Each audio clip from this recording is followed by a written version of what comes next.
Hello everyone and welcome back to iRacing, where I had been in pretty decent form up until my holiday a couple of weeks ago. Regular viewers may remember my F3 podium at Hockenheim, followed by a win in the Mazda at Summit Point. As a result, my iRating has soared from a steady 1450 up into the 1.7k territory.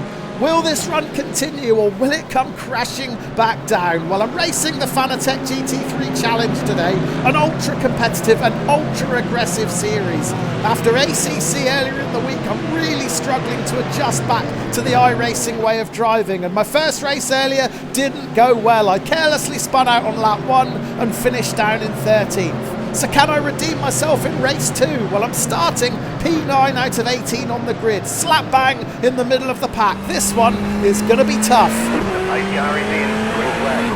Well, the very first thing that I'm looking to do is move over onto the racing line if a gap opens up so I can get a better entry into T1. I've managed it, but there's danger ahead. Ferrari spinning out to the left. We've avoided it. Another big crash in front. Oh, and look at that rejoin from Arcadius Krenzel. He came out of nowhere back onto the track. Meanwhile, I might be able to make a move up the inside of Robert Cordes in the Audi. I hug a tight line. I don't want to run into Cordes, so I've got to leave him space on the left. That's going to cost me some exit speed. Cordes holds onto the position. We may have even lost a place. Mario Beltran is on the inside. He's got a much better run out of the corner, and so has Stefanos Defekas. But there's a big gap that's opened up behind me, so I'm just going to lift slightly and tuck back in behind these guys as they weave and jostle for positions into the hairpin. Look how deep Defekas has run. That might give me an opportunity to snatch a position back here. I get on the gas earlier. I move over to the right to allow Defekas the space to rejoin if he needs it, but we have got the pass done,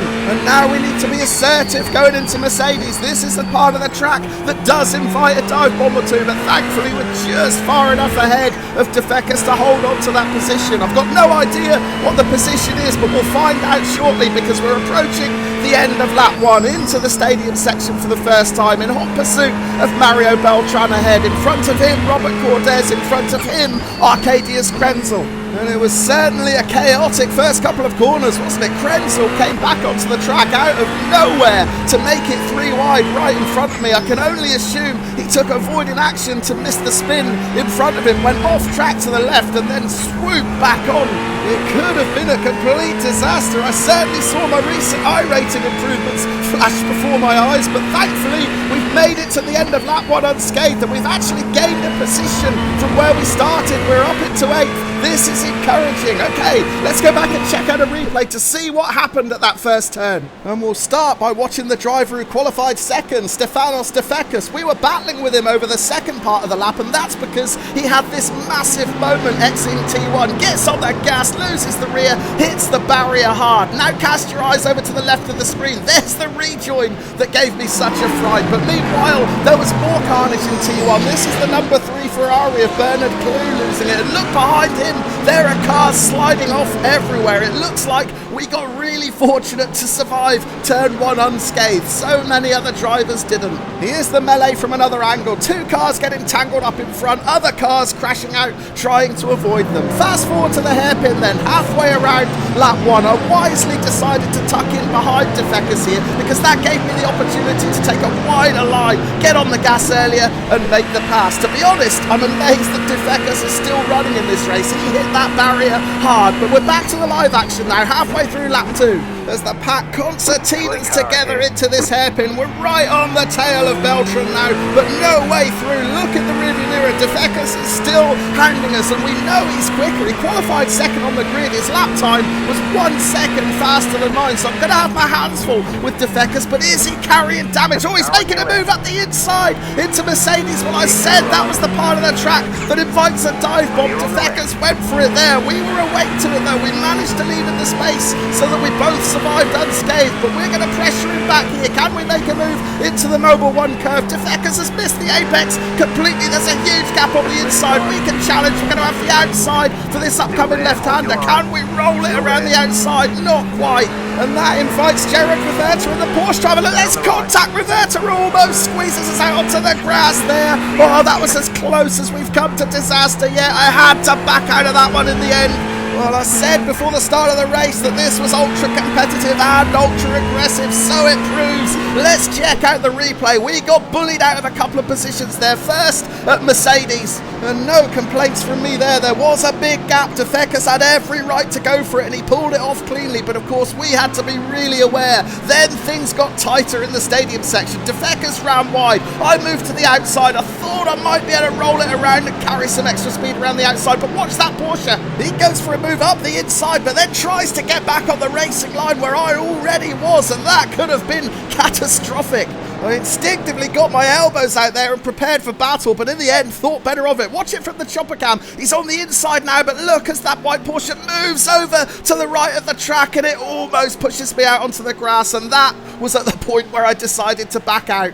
So not such a successful second lap for me there. I've dropped from 8th to 10th position. We're rejoining the live action on lap 3. I'm all over Gerard Roberta now, and I want to get past him as quickly as I possibly can. I'm in danger of losing touch with those cars in front. You can see the gap they've opened up already. Now I'm going to get a bit of a tow down the parabolica. The big question is Roberta going to defend, or is he going to go to the racing line? He's defending, so that leaves us with no choice but to go outside on the racing line. Now we've already made one overtake using this approach. Can we do exactly the same again? A wider entry on the gas earlier, leave space for Roberta to rejoin should he need it, and we have done it. Another textbook pass. We're back into 9th. But the job's not done. We've still got Mercedes to go, and we need to be assertive once again here and not allow Roberta to make a move up the inside. We've held on to it, so yeah, we're through there okay, back into 9th position. Let's watch this pass again, and it's the second time in 3 laps that I've pulled this one off. I find a wider line, gets you on the gas a lot earlier. Look at Roberta, he's in deep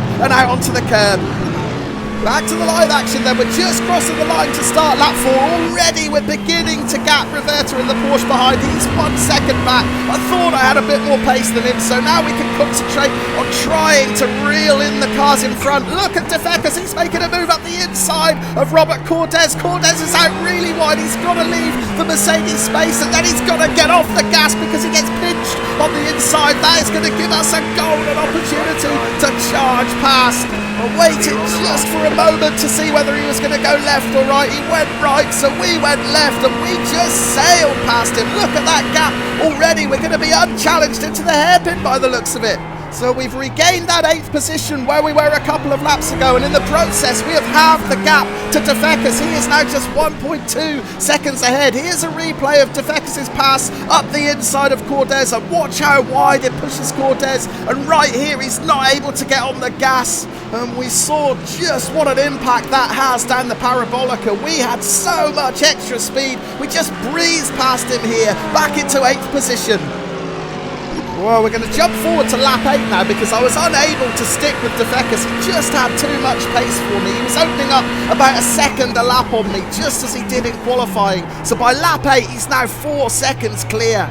And he's also just made a pass on Daniel Burkhalter to take 6th position as well. So Defecus up to 6th, Burkhalter now in 7th. He's almost 5 seconds down the road, so we've got no chance of catching these guys. Instead, we've got to worry about Cortez. I've not been able to shake him, and look, he's going to make a move up the inside into Mercedes. He's hot. Can we switch back and apply pressure on the outside? No, we can't. We may be able to cut up the inside here. Oh, no, we just have to lift at the worst possible moment. That's a momentum killer.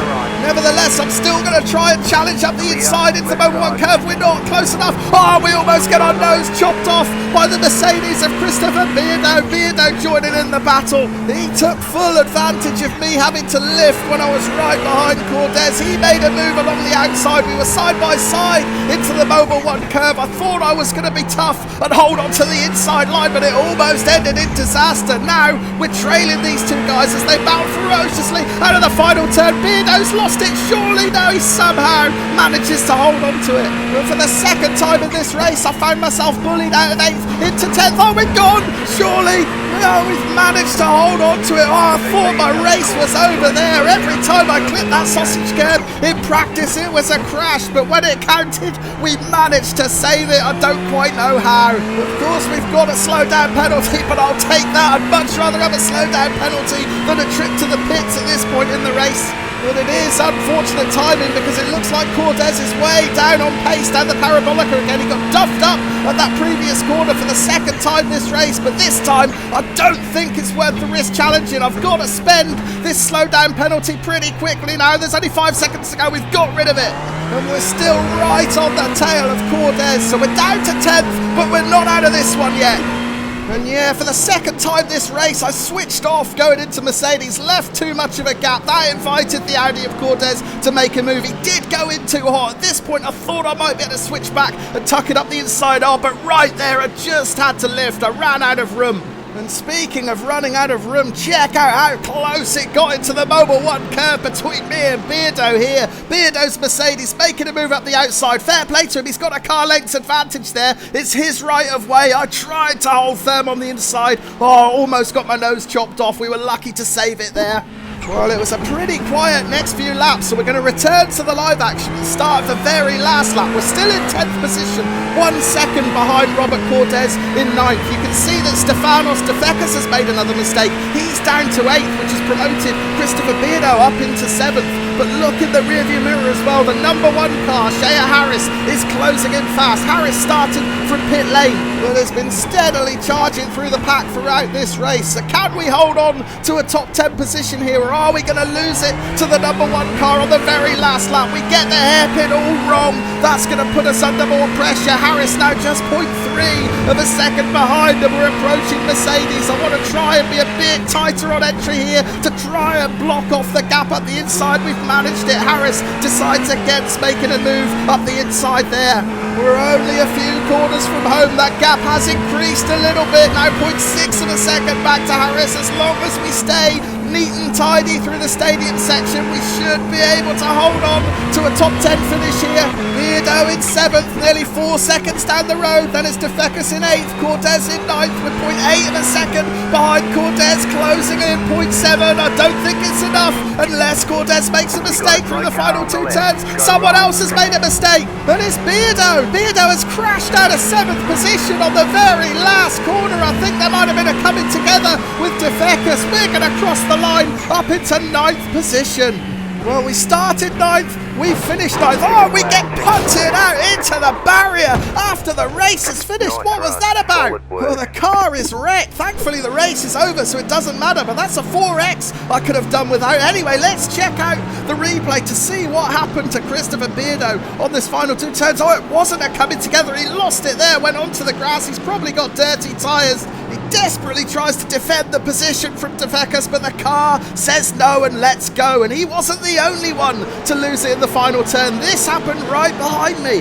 The number 3 Ferrari of Bernard Clue. We saw him lose it on the first corner. We're seeing him lose it on the last corner as well. It looks like he just ran into the back of the Porsche driven by Eunice Dogan there. Dogan just off pace a little bit trying that move, and that catches out the Ferrari driver. And speaking of being caught out, if you think you're safe once the race is finished, think again. I don't know what happened here. Watch Shea Harris behind me. Now, I don't think it was deliberate. I had no run-ins at all with Harris during this race, so maybe I just slowed down a little bit too much and caught him out. Or maybe Harris, in the heat of the battle, didn't realise that the race had finished. On board with Harris now.